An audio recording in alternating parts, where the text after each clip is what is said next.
This is CNN's Don Lemon explaining how Donald Trump is trying to be seen as everything else but a loser, and how he fails at that and shows himself to be nothing but a loser. This president gained nothing with all these antics. Nothing. Just needlessly creating chaos because he could, and making it clear by the moment that he has completely abdicated his responsibilities as president. Hear me. It's a disgrace. It's embarrassing.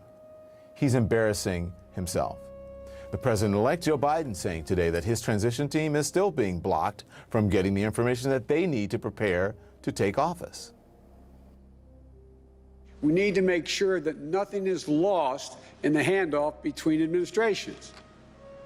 My team needs a clear picture of our force posture around the world and our operations to deter our enemies.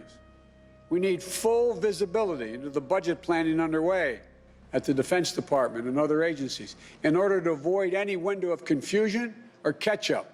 We have encountered roadblocks from the political leadership at the Department of Defense and the Office of Management and Budget. Right now, we just aren't getting all the information that we need for the outgoing administration in key national security areas. It's nothing short, in my view, of irresponsibility. But the current president, who is all too aware that he'll only be in office for another 23 days. 23 days. He doesn't care about any of that. He doesn't really care about sending $2,000 stimulus checks to desperate Americans. All he cares about, absolutely, all he really cares about, is not looking like a loser. But in his efforts not to look like a loser, he is looking like a loser.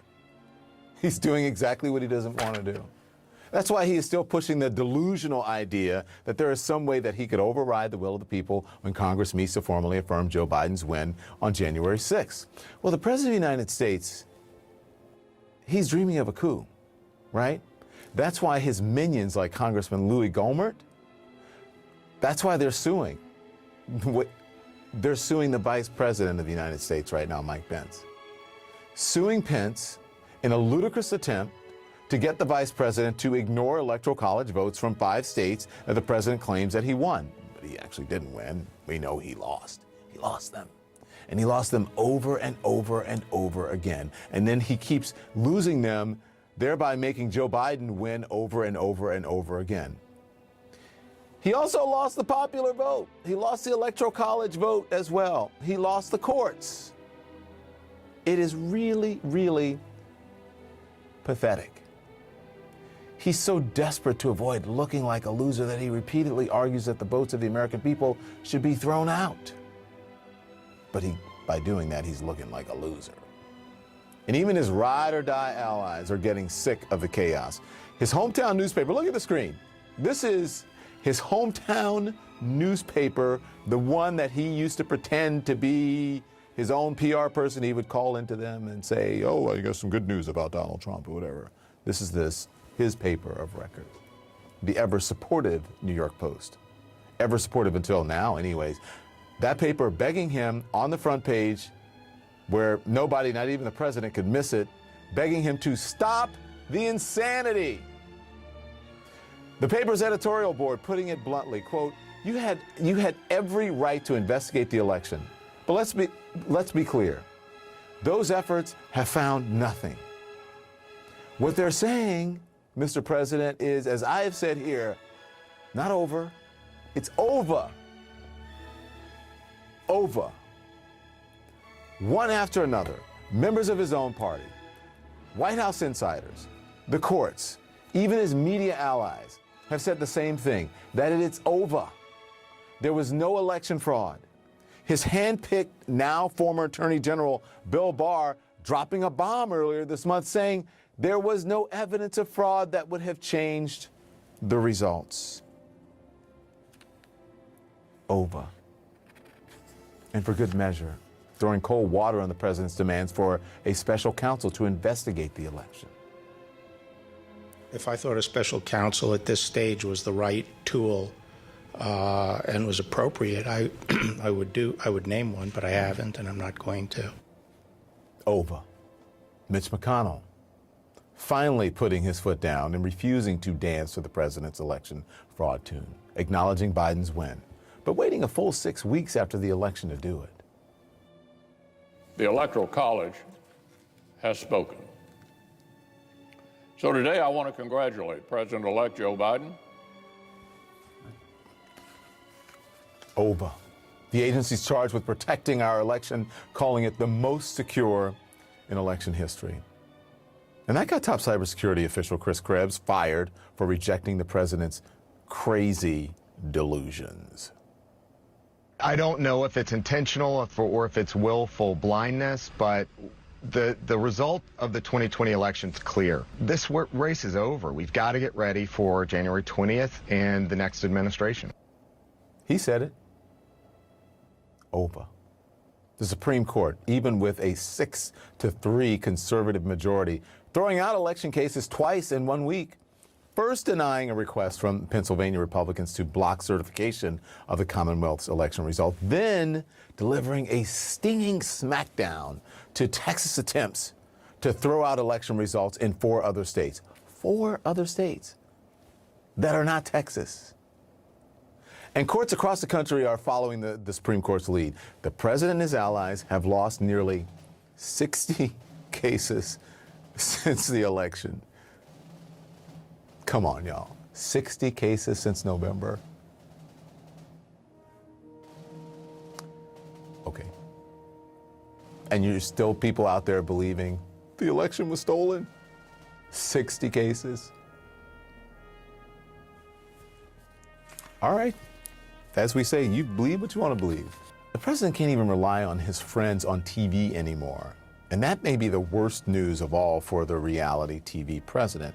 Fox News and the even farther to the right Newsmax forced to backtrack on the president's election fraud conspiracy, those conspiracy theories against voting technology company Smartmatic. Under threat of legal action, the networks aired an interview with an expert debunking one election fraud lie after another.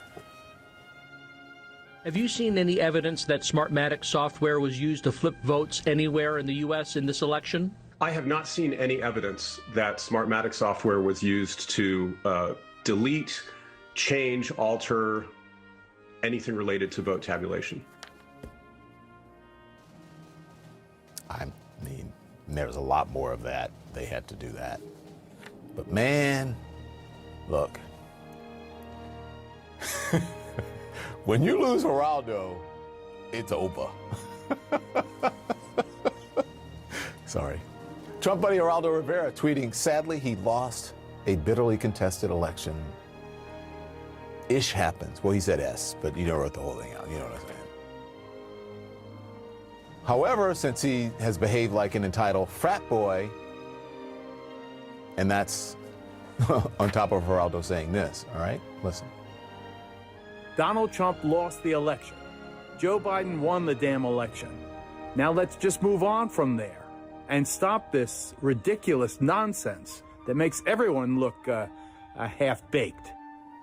Yeah, man. What is the president doing? Half-baked, I love that. It says half-baked anymore, Geraldo. And the president what's he doing in the face of all this? With the clock ticking to the inevitable end of his presidency, with more and more allies admitting that the reality is that it's over and it's the end, with more Americans than ever before in hospitals with the coronavirus, with experts warning it could get much, much worse. What is the president doing? Well, of course, it's President Donald Trump, you know, the one who talked about how much Barack Obama golfed. Really? Come on, bro. He's golfing, of course. By CNN's count today, that the president's 424th day at one of his properties and the 311th day at one of his golf clubs during his presidency. Man, that is... I mean, for anyone, think about this. For anyone who just has sort of a normal job, right? I can't even get to the golf course that much, and I'm not the president of the United States. You're not. Can you golf that much? I'm just saying. So the president is at his private club. His Treasury Secretary, who negotiated the stimulus deal, the president suddenly deemed not good enough. Well, he's in Mexico. Not a good look. Vice President Mike Pence, who's supposed to be leading the coronavirus task force. Remember, the task force? Vacationing in Vail, right? You're not supposed to travel, though. Not a good look. But America is moving forward. Joe Biden, who will take the oath of office in 23 days, is saying this. We look forward to the start of a new year, fresh with hope and possibilities for better days to come, but clear-eyed about the challenges that will not disappear overnight. I want to reiterate my message to the American people. We've overcome incredible challenges as a nation, and we've done it before, and we will do it again. Over.